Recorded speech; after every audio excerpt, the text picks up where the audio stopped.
ele vai falar sobre o quê? Sobre a gratidão a Deus pelos livramentos. Alguma vez você já expressou gratidão por livramento? Né? Você fala, oh Deus, obrigado, que livramento foi esse? Oh Senhor, né? Gratidão pelos livramentos. E o segundo é uma exortação para que nós possamos confiar em Deus. Então, esse salmo de fato é um verdadeiro ABC do tempo de Cristo. Então, olha só, quando nós olhamos lá para a narrativa de 1 Samuel, né, que Davi está enfrentando aquela situação, ele usou da astúcia, não é verdade? Se fingiu de doido, porque eu sou babá, né, aquela coisa. Mas mesmo assim, Davi, mesmo sendo muito esperto e inteligente naquela hora, ele não atribui o livramento à sua esperteza. Ele não atribui o livramento à sua capacidade de pensar rápido. Ele fala, não, quem me livrou foi Deus. O meu livramento é fruto da graça de Deus. E esse comportamento, ele agrada ao Senhor. Por quê? Porque é Deus que te capacita a pensar. É Deus que te capacita ao raciocínio rápido.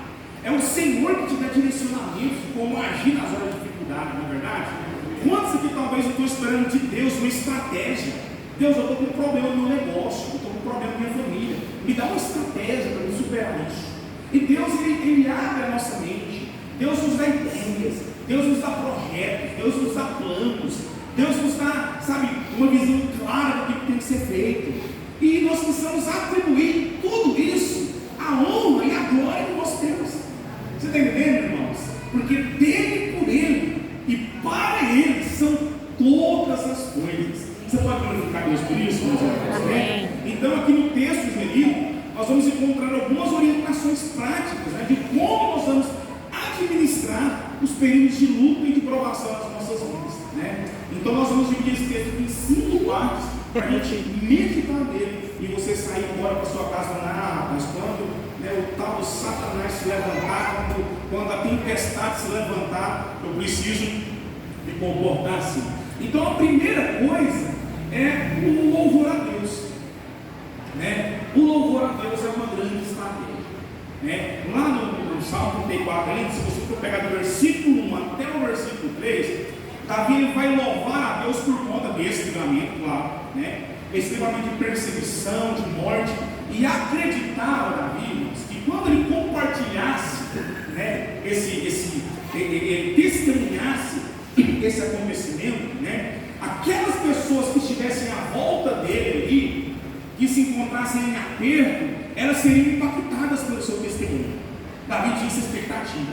Ele começou a testemunhar o livramento, a graça que Deus deu, e Davi ficou naquela expectativa de que o seu testemunho de livramento ele fosse capaz de impactar aquelas pessoas ali, ao ponto, meus irmãos, de que as pessoas pudessem se juntar a Davi em uma só voz, em um só cântico, em um só espírito, em uma só fé. Então, o louvor a Deus pelos livramentos, ele tem um grande poder de realmente abrir os nossos olhos para aquilo que Deus pode fazer. Eu não estou falando apenas do nosso louvor para com as pessoas, mas nós precisamos estar cercados, irmãos, de pessoas que têm testemunho de fé. Nós precisamos caminhar com pessoas que caminham com Deus, de gente que procura viver experiência com Deus e tem coisas tremendas para testemunhar que vai edificar a sua vida. Existem relacionamentos, irmãos, que às vezes as pessoas estão enganjadas, que apodrecem a fé delas. Por quê? Porque essas pessoas não têm nada do Espírito para oferecer. Sabe, a pessoa ela vive sempre num estado de definhação contínua, porque ela não se associa com pessoas cheias do Espírito Santo, meus irmãos, né? E nós devemos compartilhar nossas experiências de Deus com as pessoas. Uma coisa que é recomendável é você sempre ter o hábito glorioso no seu momento de crise, né, de luta. Você tem que parar em algum momento e olhar para trás. Olhar para trás e observar a jornada que você teve e enxergar todos os livramentos que Deus já fez e operou na sua vida. Para que você tenha os seus olhos abertos e comece a crer que Ele, da mesma maneira que foi Deus na sua vida lá atrás, Ele vai continuar sendo. Sabe? E muitas vezes, meus irmãos, por nos esquecermos daquilo que Deus já fez, nós duvidamos daquilo que Ele fará. Nós precisamos realmente ter continuamente um registro Eu lembro que eu tinha um livro, eu ganhei um livro de um grande evangelista que evangelizou na África, no deserto. E eu tinha aquele livro, eu lia lá, e eu peguei aquele livro e eu comecei a anotar os grandes milagres que Deus fez na minha vida. E sempre quando eu estava assim, triste, desapontado, eu abria lá e lia cada milagre, livramento, palavras que Deus me deu, promessas que Deus lançou para a minha vida. E eu olhava para aquilo e falava: não, Deus, mas olha aqui. Então nós precisamos realmente ter essa prática de louvar a Deus pelos livramentos que Ele operou na nossa vida. Porque isso vai trazer uma unção, vai contagiar sua casa, isso vai contagiar seus amigos, irmãos, a vida do seu cônjuge, dos seus filhos. Você pode dizer amém por isso, irmãos? Então, quando a adversidade vier, o louvor a Deus deve ser a primeira arma, sabe? Quando você estiver ali com o cônjuge desanimado, peraí, começa a chacoalhar, peraí, calma, você se esqueceu do que Deus já fez.